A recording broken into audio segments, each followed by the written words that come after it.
तर कसे पब्लिक जय महाराष्ट्र. आपण जर प्युअर गावरान कुक्कुटपालन करत असाल ना तर तुम्हाला सर्वात मोठे जे फीडची कॉस्ट आहे ती तुम्हाला फीडची कॉस्ट ती कमी करायची आहे. फीडची कॉस्ट तुम्हाला जवळ 50-60% कमी करायची आहे तर तुम्ही गावरान कुक्कुटपालनामध्ये प्रॉफिट करू शकता. अन्यथा तुम्ही कुक्कुटपालनामध्ये प्रॉफिट करू शकत नाही, कारण की तुमचं जे पण पैसे आहे तुमच्या फीडला जाणार आहे. तर त्याच्यासाठी तुम्हाला काय करायचं आहे, मार्केटचं वेस्ट आहे ते तुम्ही घेऊन येऊ शकता. बघा मी कशा पद्धतीने मार्केट वेस्ट आणले आणि किती आवडीने पक्षी खाते तुम्ही बघू शकता.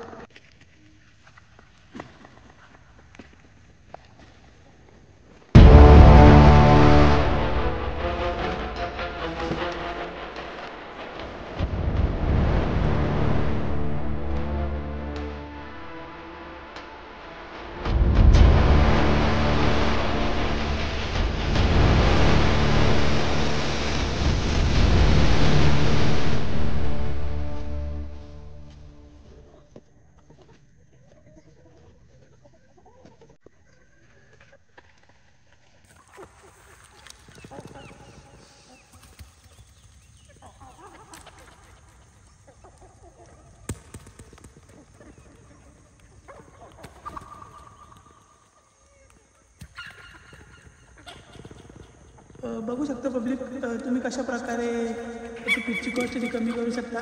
ते मी जे मार्केट वेस्टला जे पण आठवडे आपले बाजार भरतात तर तिथनं हे मी मार्केट वेस्ट आणलं आणि पक्षी किती चांगल्या पद्धतीने खाते तुम्ही बघू शकता. आणि असेच तुम्ही फीडची कॉस्ट वाचवण्यासाठी जे पण मार्केटमध्ये वेस्टेज भेटते ते तुम्ही घेऊन येऊ शकता. आणि दुसरी गोष्ट म्हणजे तुम्ही आपल्या फार्ममध्ये शेवगा लावू शकता. अशा पद्धतीने मी आता शेवग्याची लागवड केली आहे छोटे छोटे, त्याच्याने सुद्धा तुमचा फीडचा कॉस्ट कमी होईल. आणि दुसरी गोष्ट म्हणजे ते गहू तुम्हाला रात्री फुगत टाकायचे पाण्यामध्ये आणि रात्री फुगत टाकल्यानंतर संध्याकाळी ते तुम्ही तुमच्या पक्ष्यांना टाकू शकता. ते सुद्धा पक्षी खूप आवडीने घरात तुम्ही बघू शकता.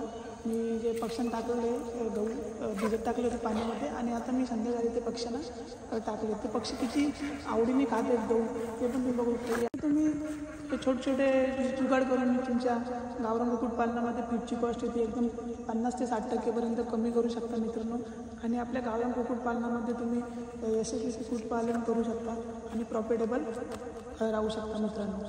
तर असेच व्हिडिओ आवडले असेल तर व्हिडिओला लाईक नक्की करा आणि आपल्या चॅनलवरती नवीन असेल तर चॅनलला सबस्क्राईब करून घ्या, कारण की अशाच इन्फॉर्मेशन व्हिडिओ मी आपल्या चॅनलवरती टाकत राहतो. त्याच्यापासून तुम्हाला थोडासा काहीतरी फायदा होईल. थँक्यू.